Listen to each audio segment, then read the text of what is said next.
சென்னை ராஜரத்தினம் மைதானத்தில் சிங்கப்பெண் அதிரடிப்படை திட்டத்தை முதல்வர் விஜய் தொடங்கி வைத்தார். சிங்கப்பெண் சிறப்பு அதிரடிப்படை தொடக்க விழாவில் சிங்கப்பெண் அதிரடிப்படை சார்பில் முதல்வர் விஜய்க்கு அணிவகுப்பு மரியாதை வழங்கப்பட்டது.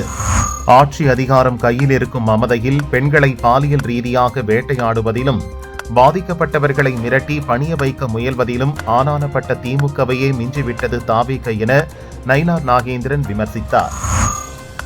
வணிக மற்றும் இராணுவ பயன்பாட்டிற்காக நிக்கோபார் தீவுகளில் ரூபாய் 13,000 கோடி மதிப்பில் புதிய ஏர்போர்ட் அமைக்கும் திட்டத்திற்கு மத்திய அரசு ஒப்புதல் அளித்துள்ளது.